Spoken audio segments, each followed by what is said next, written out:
কেমন আছো বন্ধুরা? আশা করি সবাই তোমরা ভালো আছো, সুস্থ আছো। আজকে আবার চলে এসেছি তোমাদের সঙ্গে একটা নতুন রেসিপি শেয়ার করতে। ভিন্ন স্বাদের ব্যঞ্জনে তোমাদের সবাইকে স্বাগত। আজকে তোমাদের সঙ্গে রেসিপিটা শেয়ার করব, সেটা হলো মশালা এগ রাইস। এটা ঘরে থাকা খুব সামান্য উপকরণ দিয়ে তোমরা সহজে বানিয়ে ফেলতে পারবে।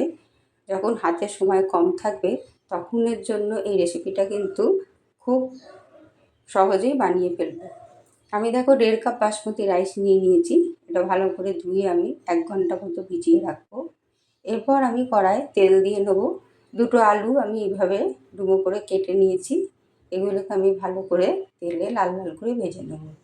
এই রান্নাটা করলে লাঞ্চ বা ডিনার সম্পূর্ণ কমপ্লিট হয়ে যায়। ঘরে যখন কিছু না থাকে তখন এই রান্নাটা করলে পরে মোটামুটি খুবই সুবিধা হয়। আমি দেখো 3টে ডিম নিয়ে আমি এইভাবে ডিমের একটা ভুজিয়া করে নেব। তবে ডিমের পরিমাণ তোমরা কম বেশি নিতে পারো, কোনো অসুবিধা নেই।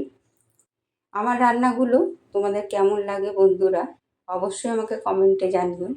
তোমরা পাশে থাকলে তবে আমি অনেকটা এগোতে পারবো। দেখো কড়ায় সামান্য পরিমাণে একটু তেল দিয়ে নিয়ে সামান্য আবার একটু ঘি দিয়ে নেব। আর যে পেঁয়াজটা নিয়েছিলাম সেই পেঁয়াজটা আমি এইভাবে কেটে নিয়ে দিয়ে দেবো। সামান্য পরিমাণে একটু আদা রসুন পেস্ট দেবো।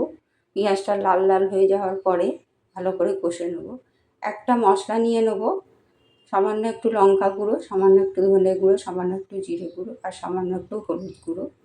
এটা আমি ভালো করে পেস্ট করে নিয়ে এই পেঁয়াজের মধ্যে অ্যাড করে দেবো।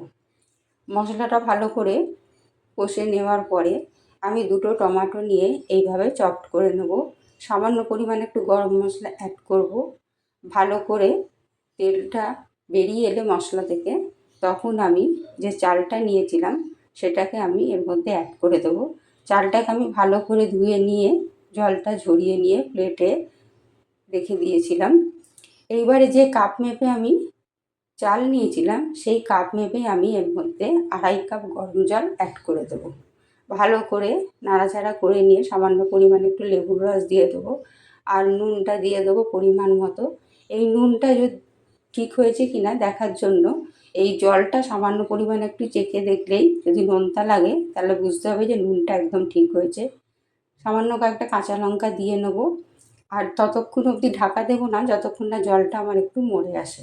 তারপর ঢাকা দিয়ে এটাকে আমি হতে দেবো মিনিট 10। তারপর ঢাকাটা খুলে দেখো আমার চালটা পুরো সেদ্ধ হয়ে গেছে। সামান্য একটু ঘি দিয়ে দেবো। তাহলে বন্ধুরা রেসিপিটা ভালো লাগলে লাইক শেয়ার করো আর চ্যানেলটাকে সাবস্ক্রাইব করতে ভুলো না। ধন্যবাদ।